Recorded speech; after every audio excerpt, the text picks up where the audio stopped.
Hola, bienvenidos a Academia Internet. Hoy vamos a estudiar verbo. De acuerdo a el criterio semántico, el verbo es una categoría que expresa estados y procesos, existencia, acción, pasión y transformación de los seres en general. Criterio morfológico nos indica que es una categoría gramatical variable.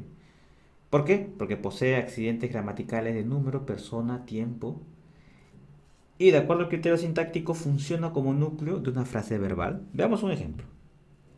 Hugo, un héroe local, salvó. Aquí está. Este es el verbo. Salvó a mi mascota Pinky. Entonces aquí está expresando una acción. Los accidentes del verbo tienen que ver con las variaciones que sufre la palabra. Tenemos persona, número, voz, tiempos, modo y aspecto.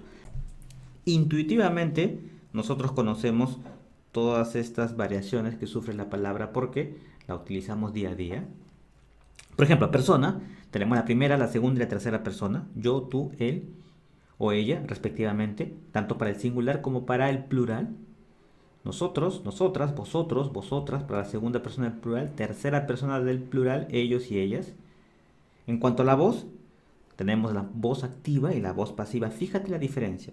Tengo acá una oración, yo amo. Esa es la voz activa. Entonces, el sujeto es el que está realizando la acción verbal, que es amar. Sin embargo, la pasiva, el sujeto no realiza la acción verbal, sino que la recibe. Yo soy amado. Y fíjate la estructura que toma ahora el verbo. Eso es voz pasiva. Bueno, más adelante lo vamos a repasar seguramente. En cuanto a los tiempos, presente, si la acción se realiza por supuesto en el presente, pasado. Fíjate que aquí tengo el pretérito, que también se le conoce así al pasado. Tengo pretérito imperfecto, perfecto. Luego vamos a ver qué es eso de imperfecto o perfecto. Compuesto me han puesto aquí, también lo vamos a interpretar. Y luego el futuro. Futuro, futuro perfecto, el condicional y el condicional compuesto. Tres modos. Importante esto. Modo indicativo, enuncia la acción verbal de manera real y objetiva. El subjuntivo nos expresa un deseo, ¿verdad? Y el imperativo formula órdenes. En cuanto al aspecto, este también es bien importante. El aspecto perfectivo expresa una acción acabada. Por ejemplo, yo bebí. Pero el aspecto imperfectivo expresa una acción no acabada. Si alguien dice yo bebía, parece que esa acción no estuviese acabada, ¿no? Porque dice yo bebía. ¿Qué diferencia con yo bebí del perfectivo? Muy bien, ¿por qué es importante recordar esto? Porque fíjate que los tiempos verbales se van a clasificar en simples o compuestos, pero también tiene que ver con los tiempos, el presente, el pretérito, el futuro y con el aspecto perfectivo o imperfectivo. Fíjate que simple y compuesto quiere decir que la acción verbal está determinado por una sola palabra, ¿verdad? Formados por formas verbales simples, se les llama así. Ahí he puesto compramos, comí, estudiaré. Sin embargo, las formas compuestas, tenemos aquí un verbo, una forma del verbo haber y luego el participio del verbo. Vamos a poner aquí la fórmula para los tiempos compuestos. Ahí está, esa es la fórmula. Tiempos simples, fíjate una sola palabra. Tiempos compuestos está conformado por una forma del verbo haber que hace el papel de auxiliar, ¿verdad? Y el participio del verbo. Tú dirás, ¿qué es eso del participio? Lo tenemos aquí. Resulta que el verbo se puede expresar en formas personales, que es todo lo que hemos visto, y las formas no personales. Las formas no personales son aquellas que no incluyen variaciones de persona gramatical, ni de número ni de modo. Tenemos tres: el infinitivo, el participio y el gerundio. Recuerda, aquí no incluye una flexión de persona gramatical, ni de número ni de modo, a diferencia de lo que acabamos de explicar. El infinitivo es importante porque nos expresa la idea verbal, pero de forma abstracta, sin concretar lo que te acabo de mencionar, ¿no? Las variaciones gramaticales de tiempo, persona, modo, en fin, número. ¿Cómo así que expresa la idea verbal de forma abstracta? Yo te puedo decir el verbo cantar. Lo vamos a poner por acá. Entonces, se le agregan sufijos. a la raíz del verbo. La raíz del verbo está de verde y le agrego el sufijo ar. Esto quiere decir la primera conjugación, cantar, ¿verdad? Luego tenemos el participio, le agrego el sufijo ado a la raíz. Sería cantado. Vamos a poner por acá. Ahí está.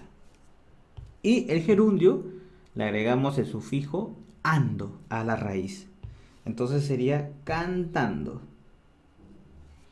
Muy bien, a mí me interesa el participio porque con él vamos a formar esta estructura de los tiempos compuestos. El participio más una forma del verbo haber. Entonces, tenemos acá ido, que es otro sufijo, y aquí también ido, pero tenemos otras terminaciones.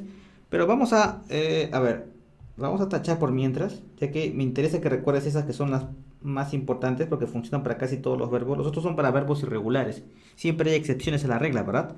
Entonces, segunda conjugación, terminamos en er, la raíz del verbo. Tercera conjugación, termina en ir. Por ejemplo, reír, y aquí sería riendo, y aquí sería reído, ¿verdad? Fíjate que el infinitivo puede funcionar como verbo o sustantivo, el participio como verbo o adjetivo y el gerundio como verbo o adverbio. Eso lo veremos más adelante. Muy bien, ¿qué hay con los verbos irregulares? Terminan en estos sufijos so, to, cho. Por ejemplo, ver. A ver, su participio sería visto, ¿verdad? Ahí estoy terminando en to. Luego decir, termina en dicho. Y si yo digo freír, el verbo, ¿verdad? Freír. Entonces su participio sería frito. Ahí está. Formas irregulares. Pero a mí lo que más me interesa es que tú recuerdes esto. Y de esa manera vas a reconocer a los tiempos simples de los compuestos. Muy bien. Entonces, tiempos simples formados por formas verbales simples, una sola palabra, y compuestos tienen esta estructura, una forma del verbo ver más participio del verbo. Luego ya hemos visto lo que significa el presente, el futuro y el pretérito, ¿verdad?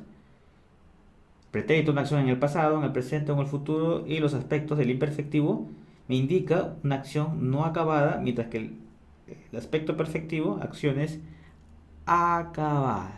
Los verbos transitivos e intransitivos, esto de acuerdo a su clasificación semántica. Esto quiere decir en función de su significado.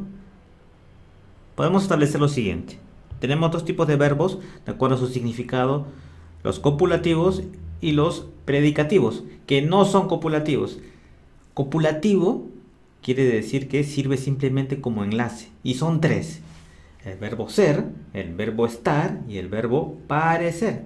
Mientras que los predicativos podemos encontrarlos de dos tipos: transitivo, que quiere decir que deja pasar la acción, que es necesario un complemento directo, mientras que el intransitivo no necesita o no admite, mejor dicho, un complemento directo. Los predicativos pueden ser en sí mismos el núcleo del predicado, a diferencia del copulativo que sirve solamente como enlace, y son tres. Veamos con más detalle. Tenemos entonces los verbos copulativos y los no copulativos. Analicemos el siguiente sujeto, pongámoslo como ejemplo. Tus ojos. Entonces, si utilizamos los verbos copulativos, fíjate, ser, estar o parecer, el verbo ser. Entonces tú puedes decir, tus ojos son. No quiere decir nada, ¿verdad? Necesita un complemento que es obligatorio. Antorchas, bueno. Por lo tanto, este verbo sirve simplemente como enlace. Y así también con el verbo estar. Tus ojos están. Puedes decir, por ejemplo, desorbitados. O tus ojos parecen inmóviles. Ahí está. Verbo copulativo. Formas del verbo ser, estar o parecer.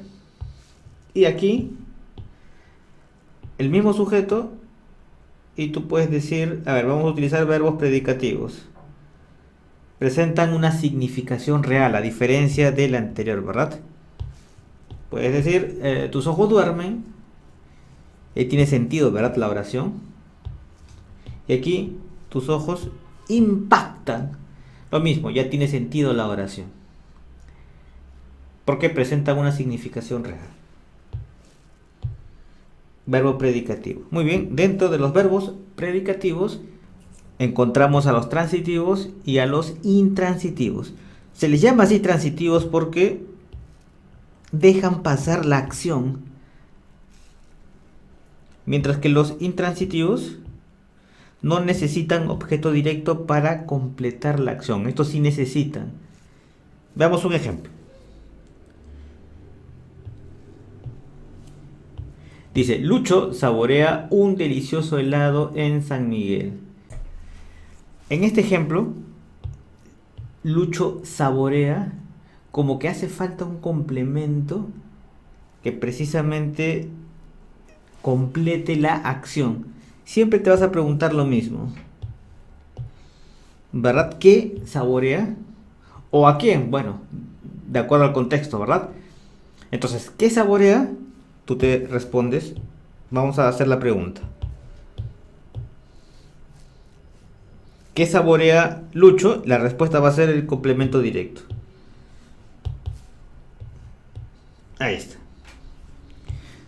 A diferencia de los verbos intransitivos, vamos a colocar aquí un ejemplo. Lucho llegó. Acá no cabe la pregunta qué o a quién. Simplemente Lucho llegó y luego admite complementos, ¿verdad? Otro tipo de complementos. Puede ser el indirecto o también circunstanciales. Y por supuesto que las oraciones transitivas no solamente admiten objeto directo, pueden admitir objeto indirecto o complemento indirecto y los circunstanciales. Veamos otro ejemplo. Esta decisión afecta a toda la familia. Aquí está el verbo. ¿A quién afecta, verdad? A toda la familia. Entonces el complemento directo es a toda la familia, obligatorio. Más ejemplos, ella ama a su marido. Entonces tú te preguntas, ¿a quién ama? Y respondes, a su marido. Tenemos otra, donde dice, Juan compró un libro. Entonces tú te preguntas, le preguntas al verbo, ¿qué compró? Un libro. Este es el objeto directo o complemento directo. Y esto que está aquí vendría a ser el objeto indirecto, ¿verdad? ¿Para quién? Para Juana. Ayer es el circunstancial. Bueno, también tenemos ejemplos con respecto a los verbos intransitivos. Siempre caminan uno junto al otro. Aquí no cabe estas preguntas, ¿verdad? ¿Qué caminan? Enfermó hace una semana. Y por supuesto el proyecto funciona a la perfección. Bien, son las situaciones intransitivas, pero también hay algunos verbos que pueden ser transitivos o intransitivos según el significado que se les dé en la oración. Por ejemplo, Alejandro corre.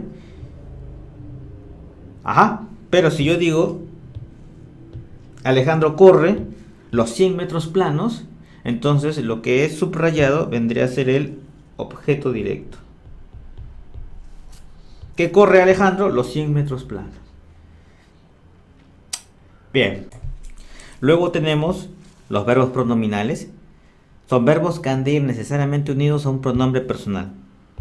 Pronombres personales, por ejemplo, me, se, nos, ¿verdad?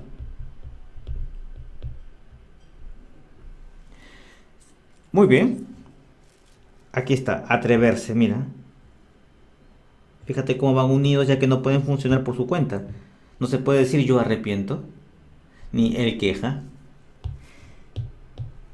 Necesariamente unidos. Tenemos aquí algunos ejemplos. ¿Y cómo se construye una oración? Así. Yo me atrevo, ¿verdad? Donde ese me, que es el pronombre, no es complemento. Sin embargo, a veces adoptan posturas reflexivas o recíprocas. Tenemos los verbos reflexivos, los recíprocos y los cuasi reflexivos. Los reflexivos y recíprocos son verbos transitivos, mientras que los cuasi reflexivos intransitivos. Por lo tanto, el pronombre va a funcionar como objeto directo. Jorge se miró en el espejo. Aquí podemos utilizar un refuerzo y decir Jorge se miró a sí mismo, ¿verdad? Está reflejando la acción, ¿verdad? Sujeto directo hace referencia al propio sujeto. Tú te apuntaste en la nómina, yo me detengo frente a tu casa. Los recíprocos son verbos transitivos que expresan una acción mutua entre los sujetos que la realizan. Ella y tú se miraron. Nosotros nos queremos. Mientras que los cuasi reflexivos son intransitivos que emplean los mismos pronombres, pero no van a señalar la realización del proceso verbal sobre el propio sujeto. Por ejemplo, Janina se cayó cerca al mar. Tú no puedes decir se cayó a sí misma, ¿verdad? Lo mismo aquí, me moriré en París con aguacero. Tú no puedes decir me moriré a mí mismo. Ese refuerzo no tiene sentido aquí. De esa manera puedo discriminar entre cuasi reflexivos y reflexivos. Bueno, los verbos impersonales y las oraciones que devienen de ellos.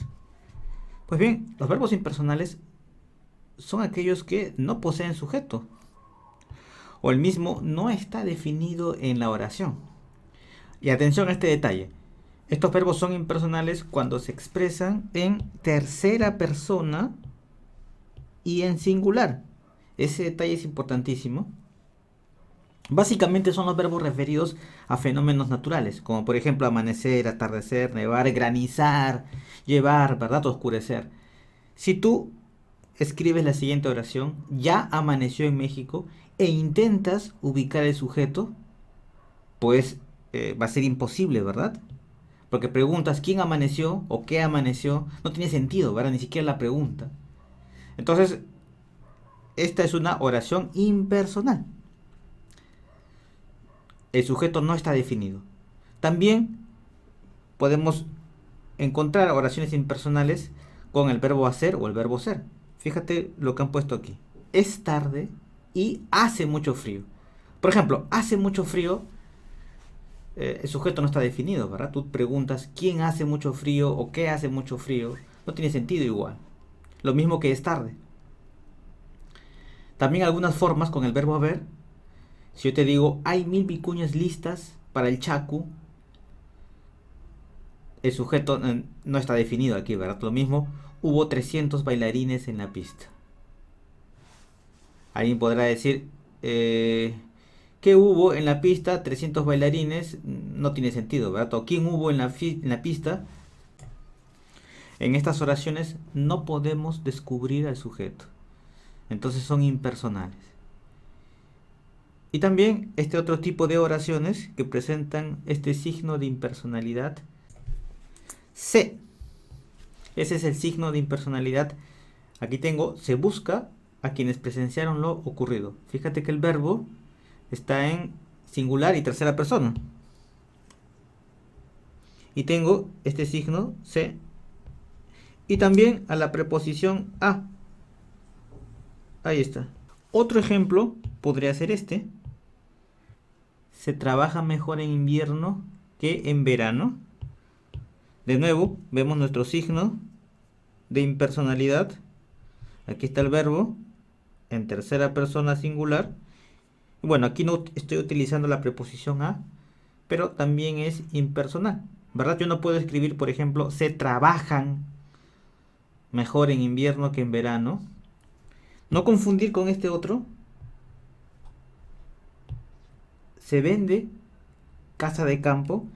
Esta es una oración pasiva de refleja. Y no es impersonal. Fíjate que yo puedo trabajar de esta manera. Se venden casas de campo. Entonces el verbo vender es un verbo transitivo, ¿verdad? Casa de campo vendría a ser el objeto directo o complemento directo. Igual acá, casas de campo. Esta no es impersonal a diferencia de las anteriores. Ya sé cómo reconocerlas, ¿verdad? Bien, recuerda que la práctica hace al maestro. Nos vemos en la siguiente clase. Hasta pronto.